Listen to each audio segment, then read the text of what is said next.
Welcome back to the sewing room. I'm Lara, and no, I haven't gone completely off the deep end. Sometimes some rubber gloves, or actually for me, latex-free gloves and a hairdryer can help unstick a stuck sewing machine. I'll show you how. Now by stuck sewing machine, I don't mean when I turn the hand wheel, the needle bar doesn't move.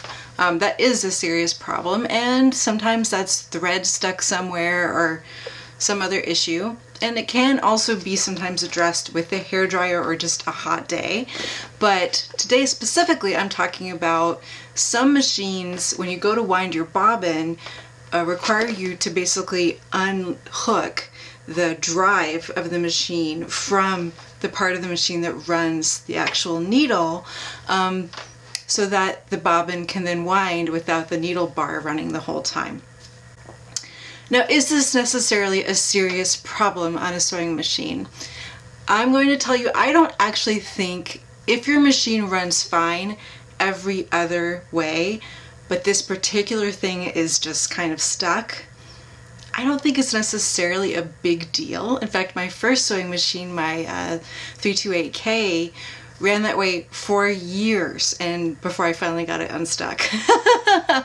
If your machine has gears and belts, disengaging that system to wind your bobbin reduces the wear and tear on everything. So that's great. Also, for some machines it means you can actually leave the machine threaded if you want to use a different thread or a different spool of thread to wind your bobbin. Saves you a little bit of time, so that's great.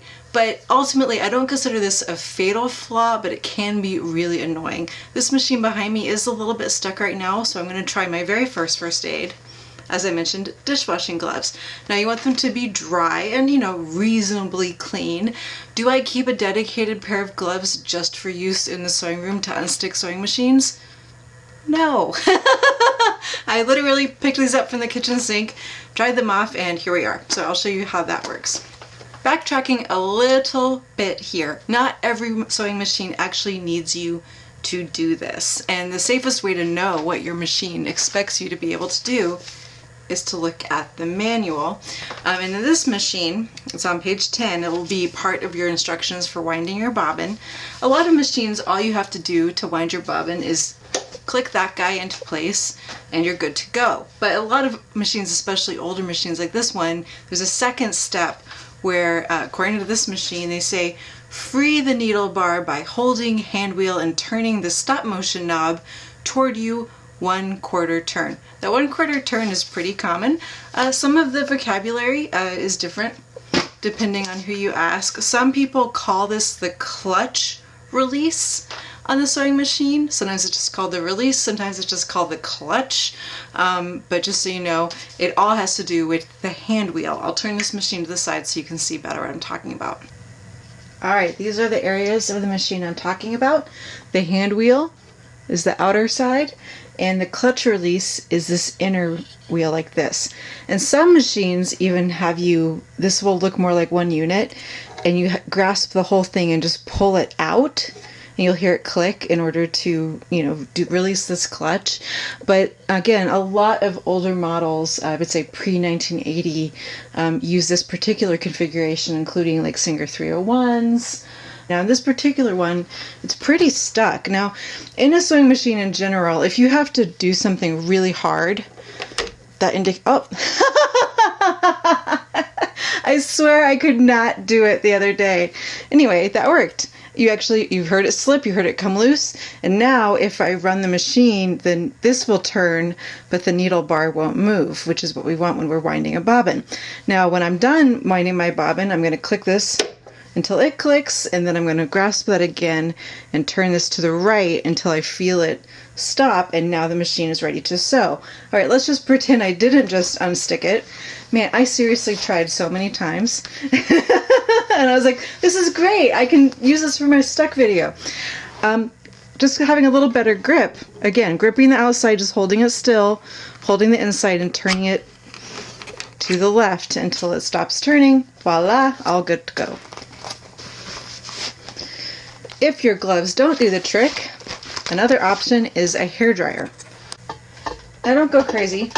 It doesn't need like a 20-minute session, but basically you just want your regular household hairdryer.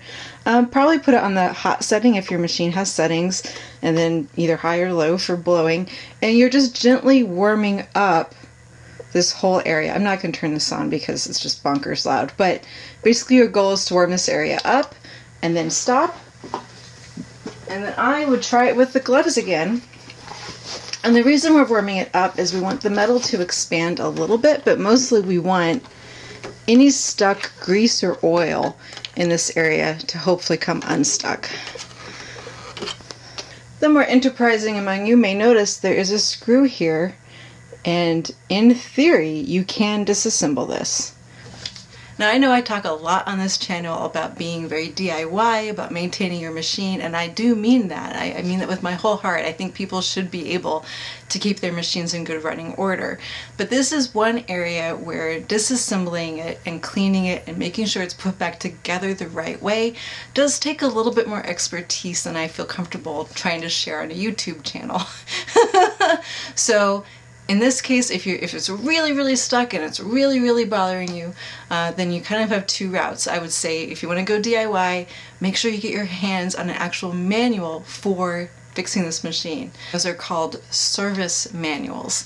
And if you can't get a hold of a service manual, and again it's really stuck and it's really bothering you, this is one area where you might consider taking it in for repair to an actual repair person who will hopefully be able to get the machine running and working the way it's supposed to. This is also unusually one area where I don't recommend using sewing machine oil to help unstick the machine. This is because this typically happens with machines that aren't used very much. And so what's happening is whatever oil has been added to the machine could be the thing that's making it stick together. Sewing machine oil is designed to evaporate in the air, and if you use a machine less often than you oil it, or to put it the other way, if you oil a machine more often than you use it, in the end you're going to end up with some extra gunk in there that you don't want.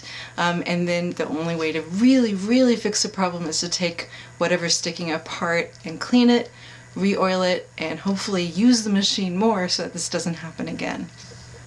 If your clutch release is stuck, I hope you can get it unstuck. If it stays stuck, I hope it doesn't bother you too much. Either way, happy sewing, and I'll see you next time.